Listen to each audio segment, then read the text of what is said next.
These were the words that we opened Kol Nidre with. It seems like years ago.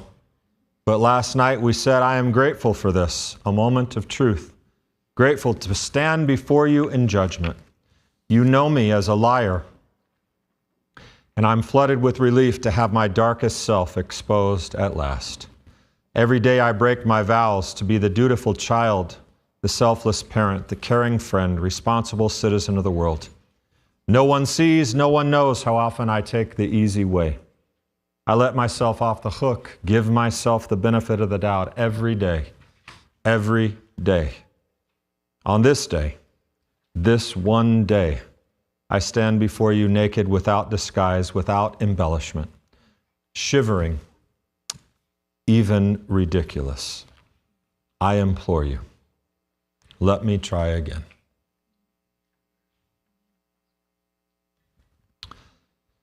But since then, we have done the work. We have done no ordinary work, but the work of denial, of diminution. You know that word? Diminution, it's a great word. A reduction in the size, extent, or importance of something. All three of those elements are true from our work here. You are literally smaller in physical size than when you started this last night. The extent of your body has shrunk. At this moment, you have reduced the extent of influence by your natural urges and desires because you have overcome them. And you have recognized that there are things much more important than the things everyday life tells us matter most. What we eat, what we wear, how much we have, how much we earn. And it's really a simple process. It's amazing to think that God really does let us start over, just like those words we started with last night. Please let me try again. That's what grace and mercy is. There's a specific reason why this is such the moment, and there's a strange connection, not a very likely person to mention at the closing of Yom Kippur, but it's Ishmael. You remember Ishmael, right? Abraham's son with Hagar. And in Genesis 16, you remember him, he's described, he will be a wild ass of a man. He will be a donkey. He will fight with people, everyone's hand against him, but he shall dwell over all his kinsmen. But then later in Genesis 22, what happens? He taunts Isaac, and Sarah gets angry and tells Abraham, send them out.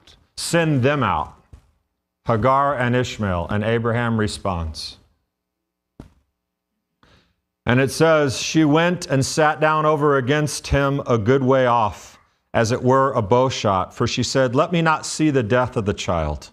And she sat over against him and lifted up her voice and wept. This is Hagar. And God heard the voice of the lad, and the angel of God called to Hagar out of heaven and said to her, what ails thee, Hagar? Fear not, for God has heard the voice of the lad where he is. What does that have to do with anything? We take a lesson from this Torah portion right now, this moment where we all are. God saved Ishmael. He was thirsty, dehydrated, dying. He did not look back at his behavior. He did not look forward at his wild ass of a man days. He heard him where he was. It says, Ki shama Elohim el kol hana'ar ba'asher hu sham. He heard him there, sham. And this day we're judged on Yom Kippur. It is that way in this hour. He hears you there, as you are now. Not as you were, not as you will be. but as you are now. And if you'll take what's being offered to you, it is indeed a chance to try again. Anyone seen the movie Saving Private Ryan?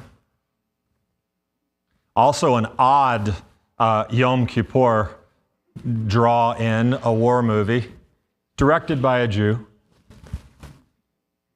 There's a scene at the end where Sergeant Miller he's on the last bit of his life. The task has been accomplished.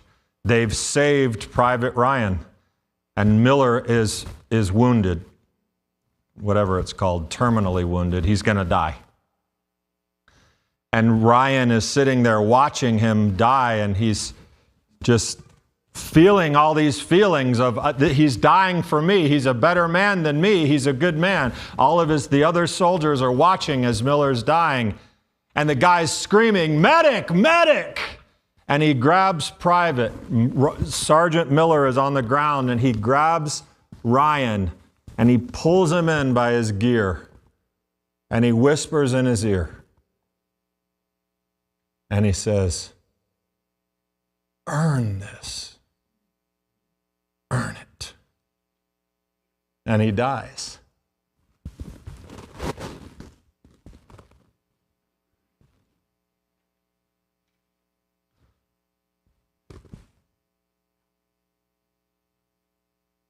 And Saving Private Ryan, he never forgot it. He lived his life to earn it. He was given a chance. Last night and today we said our prayers, our traditional Jewish prayers. We've included prayers and readings that are centered on our Messiah, His work, and yes, our shortcomings as disciples. We've confessed and thought through many things. And now, together, we stand on the cusp of a new year, together, to try again.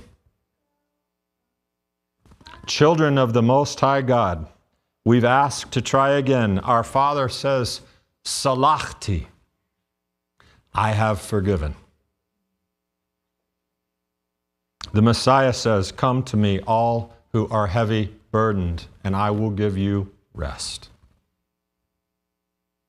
So I would say the same thing to you that Sergeant Miller said to Private Ryan.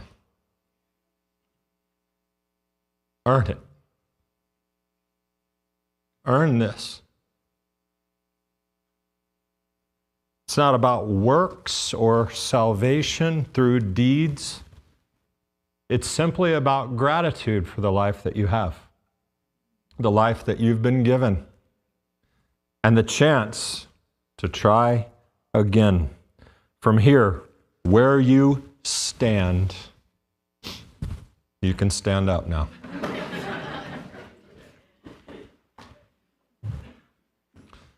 Earn it.